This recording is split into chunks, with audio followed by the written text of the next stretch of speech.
Boa noite, irmãos. Vamos fazer a leitura bíblica do texto que vai ser pregado hoje. Gálatas 5, versículo 22. Esperar um pouquinho.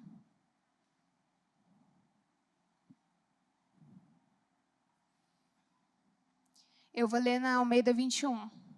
Mas o fruto do Espírito, Gálatas 5, 22. Mas o fruto do Espírito é amor, alegria, paz, paciência, benignidade, bondade, fidelidade, amabilidade e domínio próprio. Contra essas coisas não existe lei. Os que são de Cristo Jesus crucificaram a carne juntamente com suas paixões e desejos. Se vivemos pelo Espírito, andemos também sob a direção do Espírito. Não nos tornemos orgulhosos, provocando-nos uns aos outros e tendo inveja uns dos outros.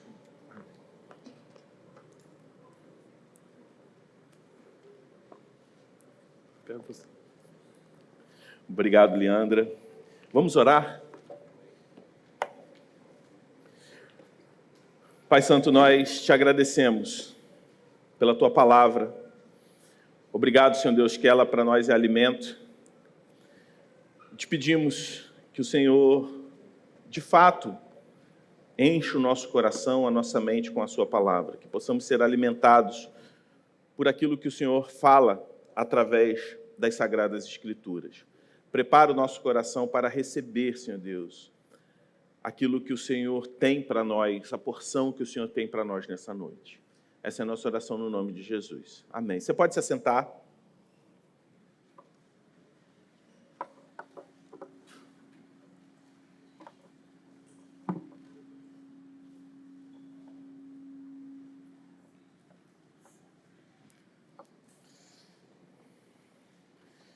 Queria dar boas-vindas, você que está aqui nessa noite.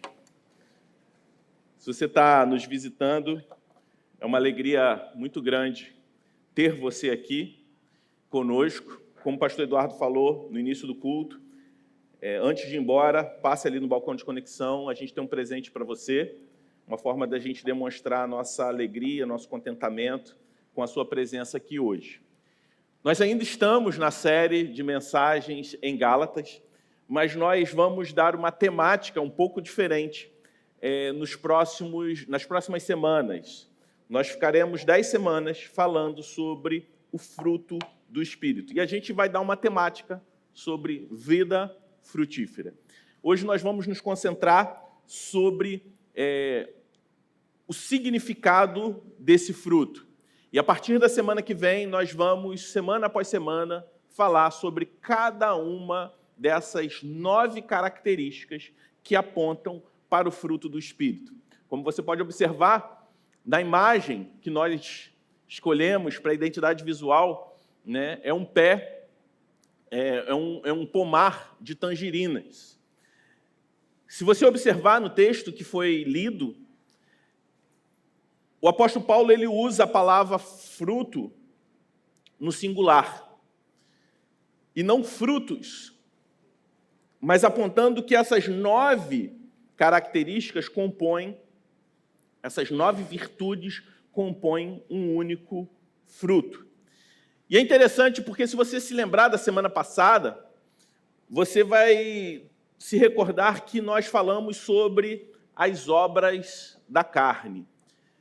E as obras da carne, elas contrastam com o fruto do Espírito que nós lemos hoje. E essa lista de virtudes que devem caracterizar a vida de todo cristão, sob a influência do Espírito Santo de Deus, o apóstolo Paulo, como nós falamos, ele usa essa palavra no singular. E isso aponta para nós uma lista de virtudes que são inseparáveis de um todo. E elas juntas refletem a totalidade de Cristo em nós. Quando o Espírito Santo de Deus está em ação em nossa vida, ele não produz apenas uma ou duas dessas virtudes, mas todas elas de maneira interligada e operando de forma harmoniosa na vida de todo cristão que se submete à direção do Espírito Santo de Deus. E é interessante observar que no centro de todas essas virtudes está o amor. O amor é o fio que conecta todas as virtudes. O amor é a maior evidência de uma vida guiada pelo Espírito. É o amor que dá vida e força às outras virtudes, como alegria, paz, paciência, bondade, fidelidade, mansidão, domínio próprio. E o nosso objetivo é que, nas próximas semanas, a gente possa explorar juntos essas virtudes que se manifestam em nossas vidas em 3 áreas distintas. Embora o apóstolo Paulo ele não classifique essas áreas, se a gente analisar essas 9 virtudes, nós vemos que elas podem ser repartidas, caracterizadas em 3 grandes áreas. A forma como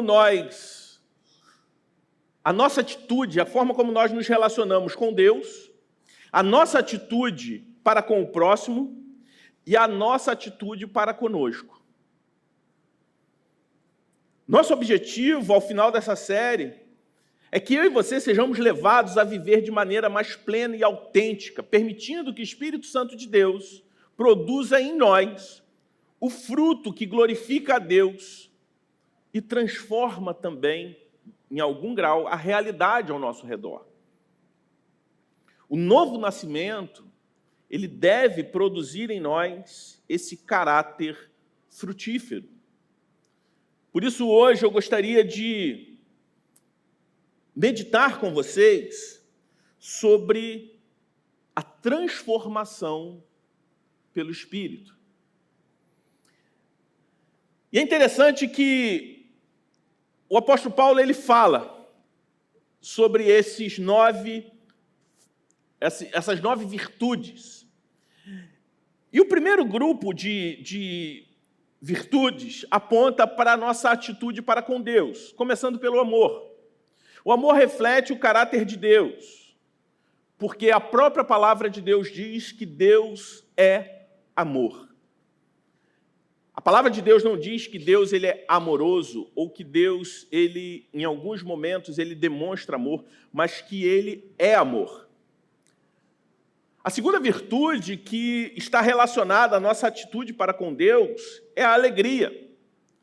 Porque a alegria, através do contentamento em Deus, nós demonstramos de forma visível a salvação que nos foi dada. Porque uma vez que fomos salvos, nós vivemos em contentamento, em satisfação a Deus. A terceira virtude que aponta para a nossa atitude para com Deus é a paz. A paz é o resultado de Deus ter reconciliado os pecadores consigo. Aqueles pecadores que foram reconciliados com Deus vivem em paz com Deus. E esse estado de paz com Deus, que somente o Evangelho pode nos dar, faz com que essa paz transborde para com o próximo.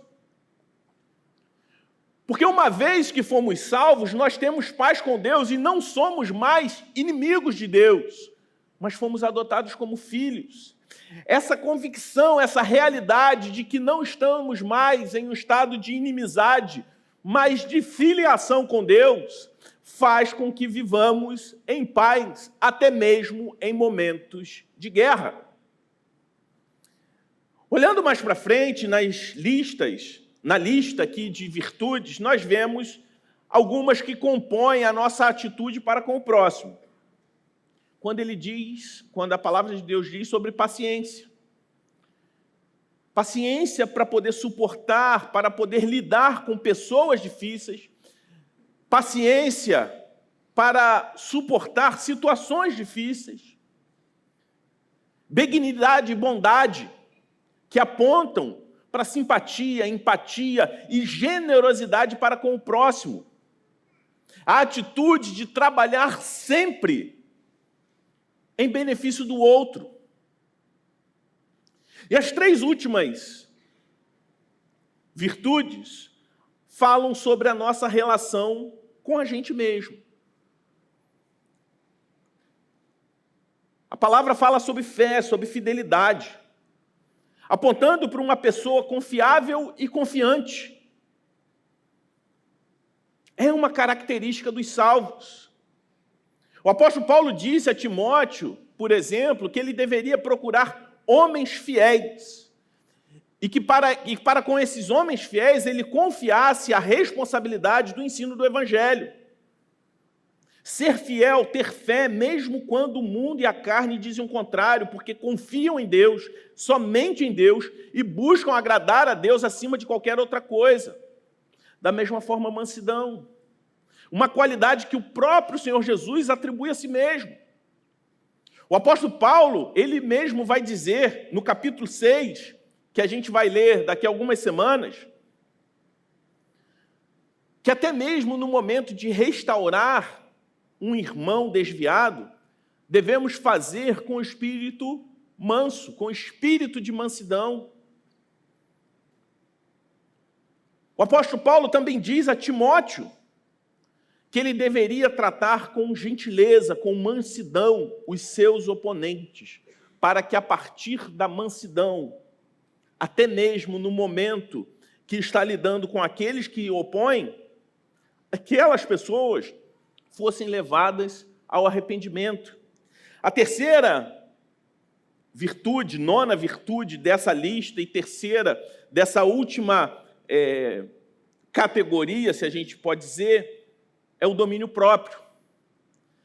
E o domínio próprio talvez seja a virtude dessas 9 que se contrastam mais diretamente com as obras da carne apresentadas no texto anterior que foi lido e pregado na semana passada. Porque o domínio próprio está diretamente em oposição à embriaguez, à orgia, como o apóstolo Paulo cita na semana passada. Porque aqueles que andam no Espírito vivem vidas contidas, não são escravos dos seus desejos. E é interessante porque o fato do domínio próprio aparecer por último na lista nos dá um indicativo que Paulo dá uma certa importância, como se o domínio próprio fosse uma síntese das virtudes, das outras 8 virtudes. Porque em nossa carne, nós estamos completamente fora de controle. Mas pelo Espírito, nós vivemos vidas de domínio próprio. Aí você pode se perguntar, depois de ler todas essas 9 virtudes que compõem o fruto do Espírito, você pode se perguntar, como alguém pode viver uma vida repleta de traços, como essas 9 qualidades, essas 9 virtudes? O apóstolo Paulo, ele diz que isso só é possível pelo Espírito. Isso não acontece pela lei. Isso acontece pelo poder do Espírito. Porque ele mesmo fala lá no versículo 23, contra essas coisas não há lei. Não há lei que possa produzir tais virtudes no coração do homem. Da mesma forma que não existe nenhuma lei, por melhor que ela seja, que condene tais virtudes. Em outras palavras, você não pode legislar essas qualidades. A lei nunca pode produzir esse tipo de frutificação na vida de alguém, nem muito menos condenar alguém por praticar tais coisas. Esse caráter frutífero é resultado, antes de tudo, de uma vida de devoção a Deus. E a maior expressão de devoção a Deus é o amor a Deus em primeiro lugar. Uma vida que cresce em amor a Deus faz com que essa pessoa se torne como Jesus, que é a expressão humana de Deus. John Owen escreveu em dado momento o seguinte: o amor cria uma semelhança entre a mente de quem ama e o objeto amado. Uma mente cheia do amor de Cristo como crucificado será mudada na sua imagem e semelhança. O fruto do Espírito é uma evidência do nosso amor a Deus. Por isso eu te pergunto, o fruto do Espírito é evidente na tua vida? O caráter de Cristo, ele de fato está sendo formado em você? Talvez você diria o seguinte: sim, é evidente, mas como eu adoraria crescer mais? Como eu preciso crescer mais nessas 9 virtudes? Se você pensa assim, e não, poxa, eu tenho todas as 9 e estou plenamente satisfeito, temos um problema. Ou se você diz, eu não vejo a necessidade de nenhuma dessas evidências, nenhuma dessas virtudes na minha vida, também temos um problema. Mas se você reconhece a importância, se você tem buscado cada uma dessas 9 virtudes em Deus e admite que precisa crescer ainda mais em cada uma delas, seja bem-vindo. Junte-se a nós nessa jornada de 10 semanas para aprendermos mais e crescermos nessas áreas. Porque é o Espírito Santo de Deus que nos faz crescer de forma gradual em cada uma dessas 9 áreas. E em determinado momento esse crescimento pode ser doloroso, requer renúncia. Mas é o Espírito Santo de Deus que vai produzir esses frutos a longo tempo na sua vida. E isso é produzido na medida que nós nos rendemos ao Espírito Santo de Deus e colocamos a nossa carne para morrer. O primeiro aspecto que eu gostaria de tratar com vocês sobre a transformação pelo Espírito é a motivação correta para a transformação. A transformação genuína começa com a motivação correta. Muitas vezes nós tentamos mudar por razões egoístas ou por razões superficiais. Às vezes estamos fazendo o certo com a motivação errada. Isso é possível. O Senhor, Ele olha para nós sondando o nosso próprio coração. E não necessariamente somente aquilo que fazemos. O Senhor, Ele está muito mais preocupado no porquê nós fazemos no que o que nós fazemos. Porque nós podemos simplesmente querer mudar, querer fazer o bem por razões egoístas, por razões superficiais, como, por exemplo, manter a nossa reputação diante das pessoas, para atrair aplauso, para atrair a admiração da sociedade, ou simplesmente para a gente se sentir bem, para fazer um afago no nosso ego, para a gente se envaidecer e ver, olhar para as nossas boas obras e pensar como eu sou uma pessoa boa. No entanto, a verdadeira motivação que o Senhor espera de nós diante das nossas obras deve ser o amor e a devoção a Deus acima de tudo. O apóstolo Paulo, ele enfatiza lá em 2 Coríntios 3, versículo 18, que ao contemplarmos a glória do Senhor, nós somos transformados de glória em glória. A devoção a Deus é o único motivo aceitável para as nossas ações que são agradáveis a Ele. Infelizmente, muitas vezes nossos motivos não são centrados em Deus, mas em nós mesmos. Queremos manter a nossa reputação diante dos outros. Queremos nos sentir bem sobre nós mesmos. Podemos até procurar ter uma vida decente, uma vida digna, fazer boas ações, porque esse tipo de ética, esse tipo de ensinamento foi incutido em nós desde a infância, a partir de uma boa criação. E a gente pode achar louvável ser uma pessoa de bem, que faz o bem, que vive de forma correta e justa na sociedade. Porque os nossos pais, nossos responsáveis, nos deram uma boa criação. Mas se essa motivação nunca está relacionada a Deus, ela não é aceitável a Ele. Quer um exemplo? Na própria palavra de Deus, José do Egito. Se você é cristão e tem alguma familiaridade com a palavra de Deus, você vai se lembrar da história de José, que ao ser empregado na casa do seu senhor, do seu patrão, durante uma viagem, do seu patrão Potifar, a esposa do seu patrão tentou seduzi-lo, não havia ninguém ali, não havia testemunha. E José, ele ainda assim se recusa a se relacionar com a esposa do seu senhor.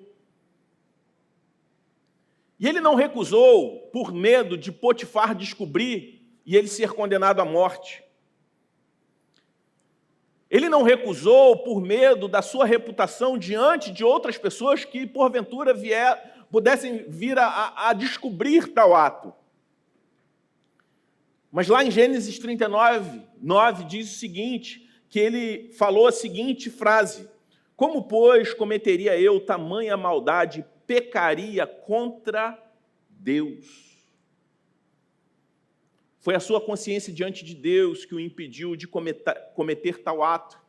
E foi interessante, porque se ele cedesse à sedução da esposa de Potifar, ele contaria com o seu sigilo, com o sigilo daquela mulher. Mas ao se recusar, ela o acusou falsamente de tentar a seduzir e foi condenado por isso. A motivação para a moralidade de José foi centralizada em Deus e não na sua reputação, não no medo da condenação, e por isso José teve uma atitude agradável a Deus. Por isso, falando sobre a motivação correta para a transformação, eu te pergunto, por que você deseja mudar? Por que você deseja ser uma pessoa melhor? Por que você busca ser uma pessoa ética? Por que você faz o bem ao próximo? É para agradar a Deus ou para impressionar as pessoas? Para ser aceito em determinado grupo social? Examine as suas motivações ao fazer o bem e busque uma transformação centrada em Deus. Porque o medo, simplesmente pelas consequências, pode nos impedir de cometer atos externos, de assassinato, de adultério, mas só o amor a Deus nos impedirá de cometer esses atos em nossos corações. O medo de consequências pode nos impedir de cometer esses atos externos de assassinato, de adultério, mas só o amor a Deus nos impedirá de cometer o assassinato ou o adultério em nossos corações. Quando se deparar com uma decisão ou uma tentação, pergunte a você mesmo: eu estou resistindo isso por medo? Por preservação da minha reputação diante das pessoas, simplesmente? Não que isso tudo seja, de alguma forma, válido.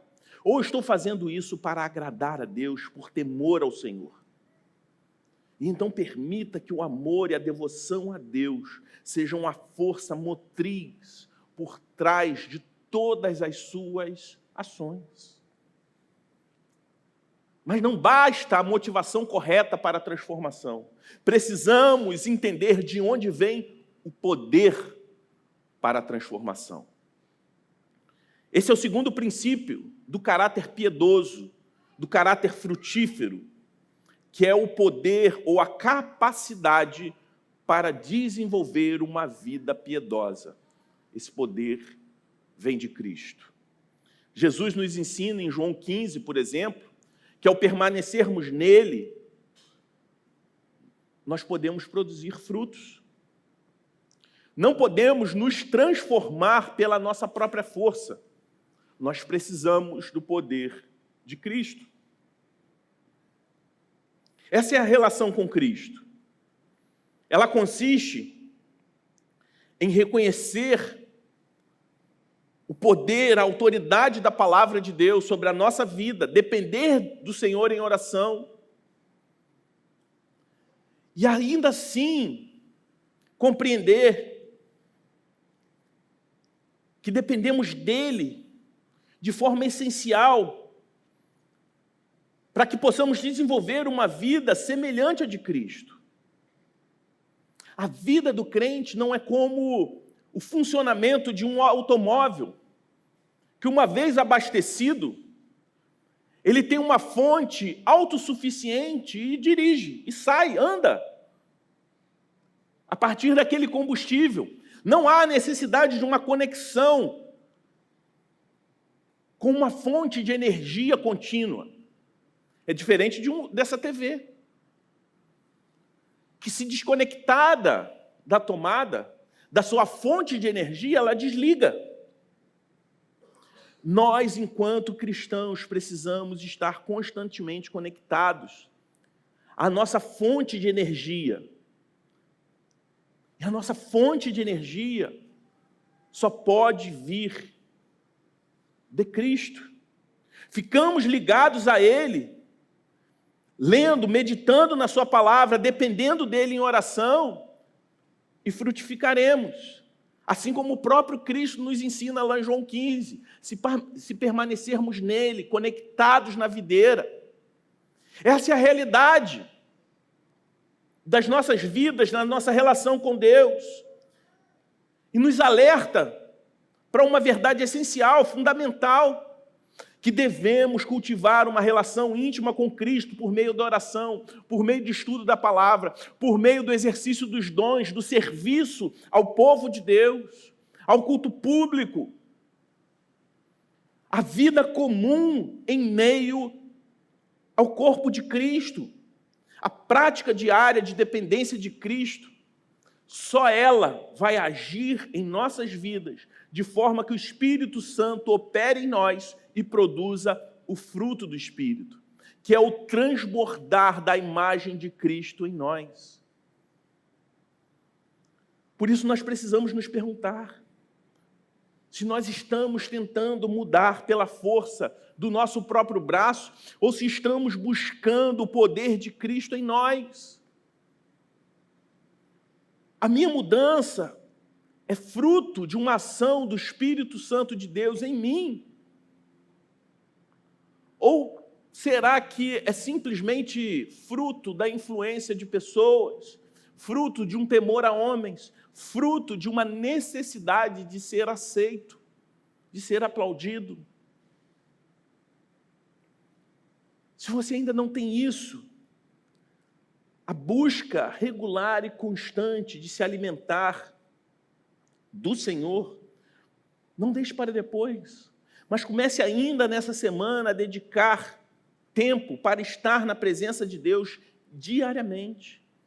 E como fazemos isso? Por meio da leitura, por meio da oração, da meditação nas Escrituras. Conecte-se com a sua fonte de vida. Assim como um equipamento elétrico, assim como essa TV precisa estar conectado à sua fonte de energia, nós precisamos também da renovação diária, que só pode vir do Senhor. Ao fazer isso, nós podemos, aí sim, ver a transformação acontecer de dentro para fora. Não pela sua própria força, mas pelo poder de Cristo em você. Mas há um paradoxo. O poder vem de Cristo. Mas isso não está numa atitude passiva. Existe, sim, um terceiro e último elemento que eu gostaria de trabalhar com vocês quando nós analisamos o texto que nós lemos. Há uma responsabilidade no processo de transformação. A responsabilidade que cabe a nós nesse processo de transformação. O terceiro princípio do caráter piedoso e frutífero, embora o poder para ter o caráter de Cristo venha do próprio Cristo, é a nossa responsabilidade de desenvolver essas virtudes e de exibir esse caráter, não para a nossa própria fama, mas para que nós testemunhemos Cristo em nós. E talvez esse, dos três princípios que nós estamos trabalhando nessa noite, talvez esse seja o mais difícil de compreender e de aplicar na nossa vida, uma vez que o poder vem totalmente de Deus. Embora o poder venha de Cristo, eu e você temos sim a responsabilidade de, em certa forma, cooperar com a ação do Espírito Santo de Deus em nós, na nossa transformação. Efésios 4, de 22 a 24, o apóstolo Paulo escrevendo não aos Gálatas, mas à igreja de Éfeso, Ele vai dizer que cabe a nós se despir do velho homem e se vestir da nova natureza, substituindo hábitos pecaminosos por virtudes cristãs. A prática da piedade é um exercício contínuo, como um treinamento de um atleta. Quando Paulo escreve sua própria busca de uma vida inspirada por Deus, ele usa verbos como prossigo, avanço, como está escrito lá em Filipenses 3, de 12 a 14. Quando ele escreve a Timóteo, lá em 1 Timóteo 4, versículo 7, ele diz o seguinte: exercita-te pessoalmente na piedade. E ele usa o verbo exercitar, o mesmo verbo usado para o exercício dos atletas da sua época. Um exercício que requer esforço e disciplina. Não sei se você é um atleta, já foi um atleta. Eu sei que tem alguns aqui da igreja que têm tentado ser atleta, correram ultimamente, pastor Eduardo, André Fará, Fernandinho, o pessoal, né? Eric fala que foi atleta um dia, eu não acredito, nunca vi uma foto, o pai dele está aqui, depois eu vou saber se isso é verdade. Ele fala que era lutador. Enfim. Mas se você nunca foi um atleta, se você não é um atleta, não sei se você já teve a oportunidade de conversar com um atleta. A vida regrada, os sacrifícios, a disciplina. Certa vez encontrei com um atleta profissional que ele estava às vésperas de uma decisão, de uma competição importante. E ele estava se recuperando de uma lesão e ele estava há algumas semanas além da fisioterapia, dos treinamentos, com uma dieta, excluindo qualquer coisa que pudesse agravar a sua lesão, ou até mesmo algo que... E se alimentando de coisas que acelerariam o processo de curar aquela inflamação. E era doloroso, não podia comer, se alimentar de quase nada. E o apóstolo Paulo, ele compara essa busca por uma vida frutífera e piedosa como o exercício de um atleta, quando ele escreve a Timóteo. Aí você pode pensar que a responsabilidade na transformação e o reconhecimento do poder, da fonte da transformação, são declarações aparentemente contraditórias. Uma vez que nós somos totalmente dependentes, mas ao mesmo tempo responsáveis.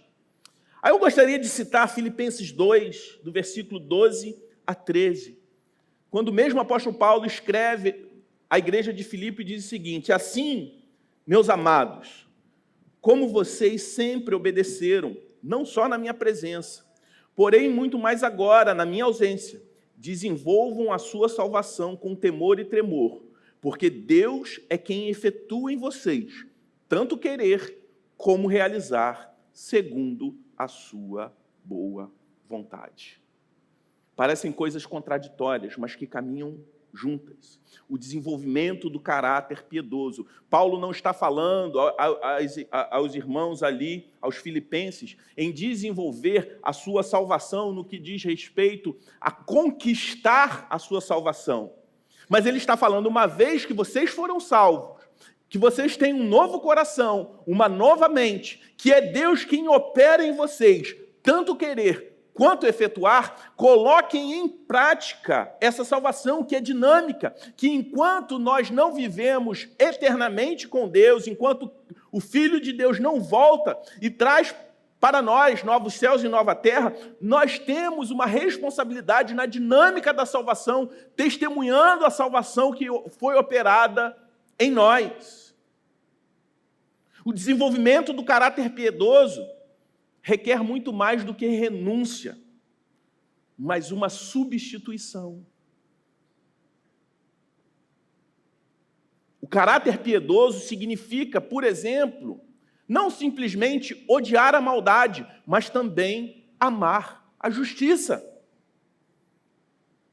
A mudança segundo Deus, que nós vemos na palavra de Deus, que ele diz, aquele que roubava, não rouba mais, mas agora se torna o quê? Um generoso, se torna um doador. Aquele que apanhava dos outros, não simplesmente para de roubar, ele para de roubar e passa a ser alguém generoso. Nós não podemos cair no engano de enfatizar apenas um extremo, de que a vida cristã consiste apenas em renunciar o que é mal, nem tampouco simplesmente fazer o bem, como se fazer o bem justificasse o mal que fazemos, como se a vida cristã fosse simplesmente uma balança, onde eu não necessariamente renuncio, uma vez que eu pratico mais o bem do que o mal que eu faço.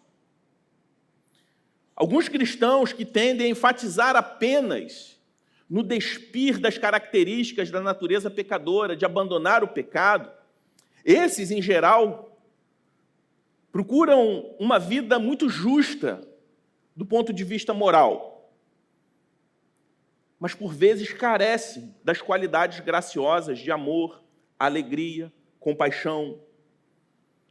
Isso é facilmente visto quando, por exemplo, um irmão do seu convívio cai em pecado. Quando enfatizamos muito simplesmente o abandono das práticas pecaminosas, a nossa relação com os irmãos que caem não é encharcada de graça, de amor, visando a restauração. Quando isso ocorre no seio da igreja, nós podemos ver uma igreja que pode até saber alcançar muito bem os pecadores perdidos, mas não vai saber restaurar seus próprios membros transgressores quando se arrependem. Essa é uma atitude que tendemos a desenvolver quando colocamos toda a nossa ênfase sobre o crescimento do caráter cristão, estar resumido a se despir de hábitos pecaminosos. Entretanto, há um perigo igual se nós focarmos toda a nossa atenção apenas nas qualidades como amor e compaixão, como se isso bastasse e isso encobrisse os nossos pecados. Focamos apenas em amor e compaixão enquanto negligenciamos o lidar com vícios da natureza pecadora. Hoje nós vemos essa ênfase em muitos púlpitos, em afirmar, em encorajar um ao outro. E nós precisamos disso, sem dúvidas, mas não devemos negligenciar a ênfase bíblica de mortificar as ações da natureza pecaminosa.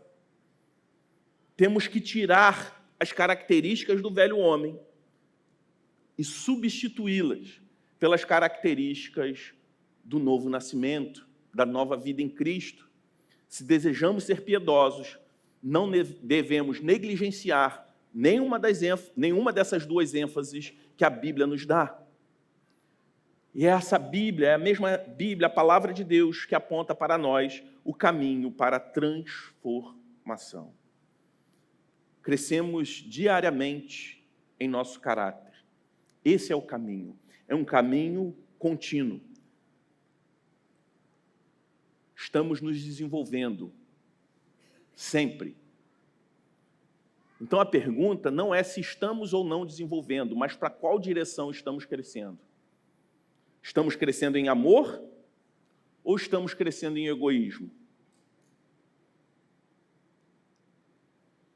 O apóstolo Paulo ele apresenta uma dualidade, uma guerra travada entre espírito e carne, apontando para nós que não há uma neutralidade, há um desenvolvimento, há um crescimento. Mas para onde você está crescendo?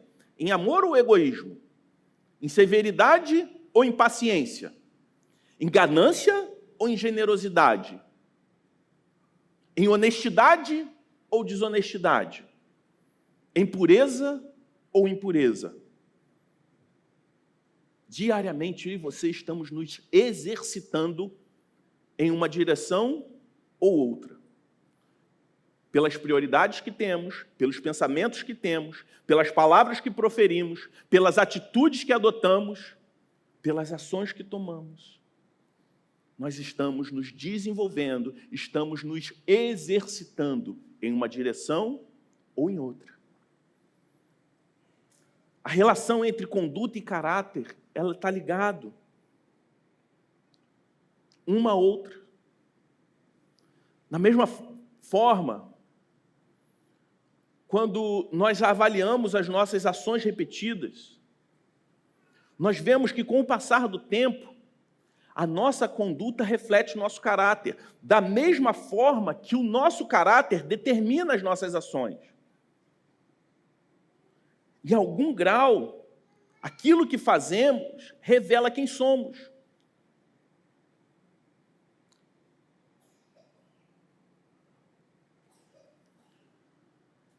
Justiça e santidade caminham juntas. A justiça está ligada à obediência a Deus, a atitudes corretas e específicas. A santidade se refere ao estado ou caráter que é o resultado das nossas ações. A atitude correta ou a obediência a Deus nos conduz à santidade. As atitudes e o caráter resultam na obra do Espírito Santo de Deus em nós. É Ele quem trabalha em nós.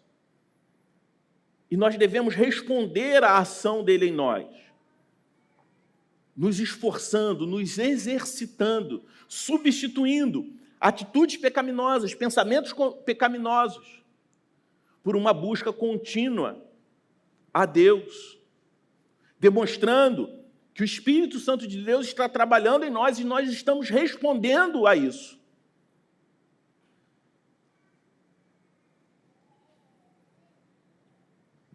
O caráter, a conduta sempre alimenta o caráter, mas o caráter também determina aquilo que nós fazemos.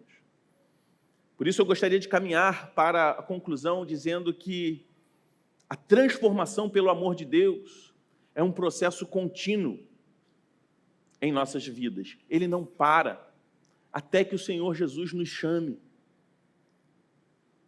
E nesse processo contínuo envolve motivação correta, dependência total do poder do Espírito de Deus em nós, mas requer de nós também uma responsabilidade pessoal.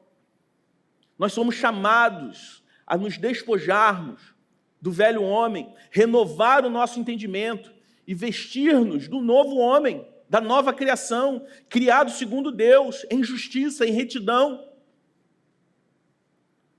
O crescimento do caráter frutífero e piedoso é progressivo e nunca termina. Não se engane. Se não estivermos crescendo nesse caráter frutífero e piedoso, nós não estaremos em uma posição de neutralidade, mas estaremos regredindo. Espiritualmente, nunca estamos parados. Portanto, primeiramente, se lembre das motivações. Por que você faz o que faz? Quando você faz o bem, a sua motivação está centrada em Deus? É por uma busca em agradar a Deus, em honrar a Deus em tudo aquilo que você faz? Ou são motivações egoístas que estão te conduzindo, inclusive, a praticar o bem? Segundo, reconheça que o poder para essa transformação não vem da força do seu próprio braço, não vem simplesmente da excelente educação que, porventura, seus pais, seus responsáveis possam ter te dado desde a infância. Embora isso tudo sejam instrumentos para isso. A verdadeira transformação não vem de nós mesmos, mas vem de Cristo. Não adianta fazer o bem se não houver novo nascimento. Eu não estou anulando o efeito prático de uma boa ação praticada por alguém que não nasceu de novo. Mas eu estou falando em relação à nossa relação com Deus. Lembre-se, Deus se fez carne e em Jesus Cristo nós vemos o exemplo de perfeição encarnado em uma pessoa. Então, sem Cristo, por melhor que você seja, Deus não vai se impressionar com você. Ele não vai te achar o máximo, mesmo que todos os seus amigos, todos que os seus colegas de trabalho, os seus familiares te achem a pessoa de bem, a melhor pessoa que você já conheceu. Sob o ponto de vista de Deus, o sarrafo está lá em cima, é Jesus Cristo. Então, as nossas ações, as nossas atitudes, a nossa moralidade, quando centrada em Deus, se torna agradável a Ele. Portanto, em terceiro, entenda que por mais que o poder venha de Deus, nós temos uma responsabilidade ativa nesse processo, em cooperar com a obra do Espírito Santo de Deus em nós, quando nós nos despimos das velhas práticas e nos vestimos das novas virtudes, quando nós nos exercitamos na direção correta, exercitamos a nossa carne na direção do Espírito e não contra ele. Quando nos alimentamos de Deus, fortalecemos o Espírito, ao invés de fortalecermos a carne que milita contra o Espírito. Que eu e você possamos buscar essa renovação diariamente, permitindo que o Espírito Santo opere em nossas vidas e molde cada um de nós à imagem de Cristo, nos despojando do velho homem, renovando o nosso entendimento e nos vestindo do novo homem conforme a vontade de Deus. Que essa seja a nossa motivação diária. Refletir a imagem daquele que nos salvou. Não para a nossa própria fama, não para impressionar a homens, mas para testemunharmos e agradarmos aquele que nos salvou, que não se impressiona com nenhuma atitude nossa, mas se agrada de um coração quebrantado e sincero, que busca honrá-lo e glorificá-lo acima de todas as coisas. Amém? Vamos orar? Pai Santo, nós te louvamos pela tua bondade, pela tua fidelidade em nós. Ensina, Senhor, nos ensina a sermos fiéis, bondosos, amorosos, não para arrancar o aplauso das pessoas, mas para que o Senhor se agrade de nós, para que o Senhor seja glorificado em meio a um mundo caído. Se porventura, se há pessoas aqui que caminhavam, tentando, pela força do próprio braço, serem pessoas boas, se há pessoas aqui que até hoje vinham caminhando, se esforçando para serem pessoas melhores, mas e até aqui elas têm encontrado apenas o cansaço como fruto desse esforço, que nessa noite o Senhor possa fazer a obra nesses corações e que eles possam responder ao convite feito por Jesus: venham a mim todos que estão cansados e oprimidos, e eu lhes darei descanso. E a partir desse descanso, cada um de nós aqui possa responder à obra do Espírito Santo de Deus em nós, nos alimentando de Cristo, meditando na sua palavra, buscando a nossa fonte de vida, que é o Senhor, diariamente, e produzindo o fruto que glorifica o Senhor. Que essa seja a nossa atitude, que essa seja a nossa rotina de vida. No nome de Jesus é que nós oramos. Amém.